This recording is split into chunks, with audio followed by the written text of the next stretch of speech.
In May 2007, a group of faculty and students from Arizona State University traveled to Ghana for the purpose of learning about the challenges facing the people of that country. The team arrived in the capital of Accra and the next day traveled to the second largest city, Kumasi, to meet with members of the engineering faculty at Kwame Nkrumah University of Science and Technology, or KNUST.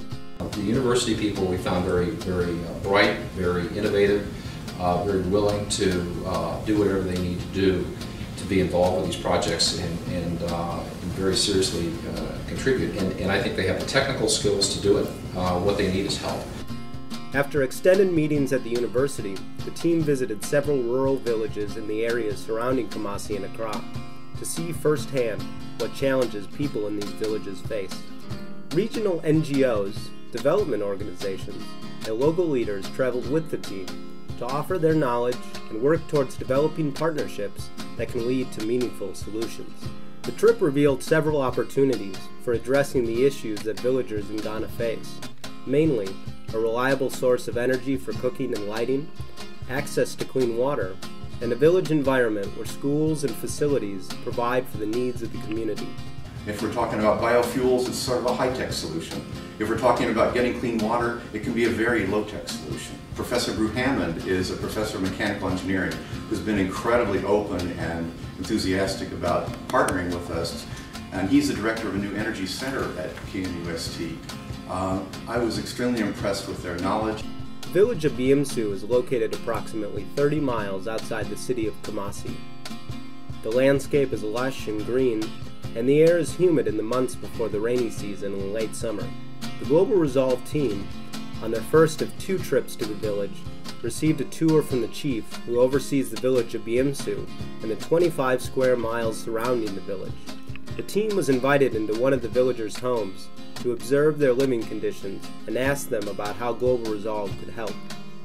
The wood-fired stove in the home is used for cooking, but produces a large amount of smoke that poses a health risk to the inhabitants, in addition to the time and natural resources expended in obtaining the fuel.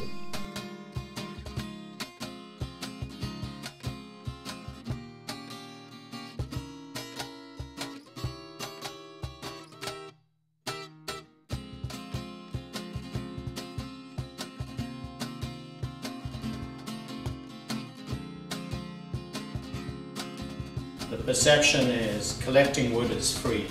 It is mostly women who are doing this, who are going out collecting the wood and dung, taking up their time, taking them away from their children. Time spent is not free, it's time that could be used more productively. For example, in growing jatropha trees, which is a form of energy crop. The team was accompanied by George Roxon, an engineering graduate student at KNUST. George and a group of other students were awarded a grant from UNESCO for a project they designed to grow jatropha in the village of Biemsu. Jatropha curicus is a small tree that grows in Ghana and produces seeds that can be processed into biodiesel fuel. It's very exciting to see the potential for actually a redeployment, if you will, of their agricultural base into creating of an alternative product, which not only would improve the quality of their life, but obviously also create some additional income and in fact create industry. We found in Dome Abra a number of surprises. First of all, we showed up and we met the chief, Fagwa, who happened to be educated in the United States and also happened to have been in a manufacturing business here in the U.S. Went back to Ghana. His father died. It was his responsibility to take over as the chief, and he did. The team brought several inexpensive stoves that run on ethanol gel fuel. The chief was interested in finding out whether the fuel could be grown locally and offered land and the assistance of a local agriculture school to test potential energy crops. The goal is to stimulate local economy while providing a safe, reliable source of energy for cooking. Our goal there is actually to create, if you will, a company. We would create with that village a way that they could make fuel. So the chief actually said as we were leaving that he not only could make the fuel, but he could make the stoves. It was very exciting for us that we actually connected with somebody that had his background. The next step is to develop a village-based technology for producing ethanol fuel from local crops.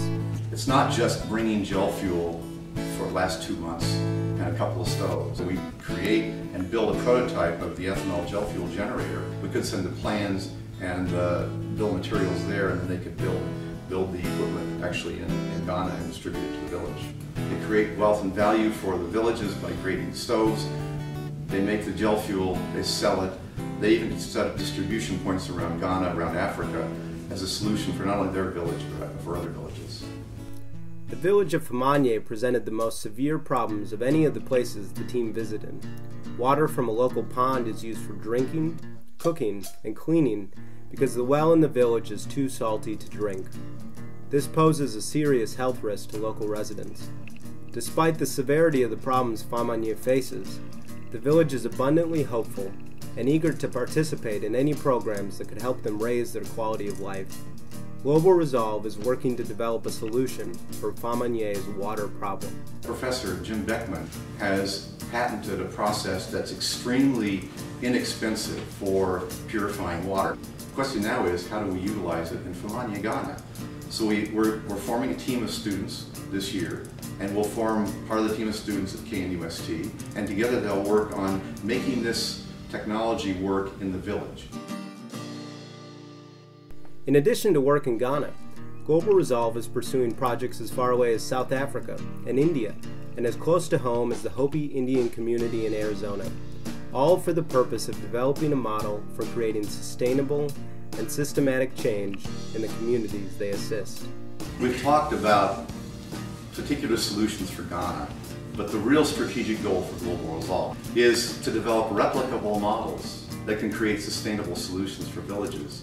This is the kind of thing that can happen throughout Africa, can happen throughout Latin America, can happen in the remainder of the world that still is not being affected by the growing global economy. But it can be done.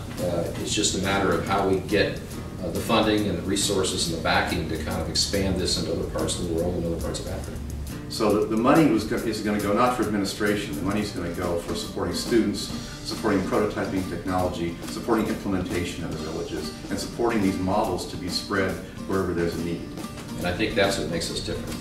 That's why we're appealing to other foundations, we're appealing to individual contributors, to government organizations that want to work with us, because we think we have an innovative approach, we think it works, we think we're going to prove that out, and we're going to show results. Capitalizing on the partnerships already established with universities and villages throughout the world, GlobalResolve is seeking partners that can provide assistance and expertise in carrying out successful projects.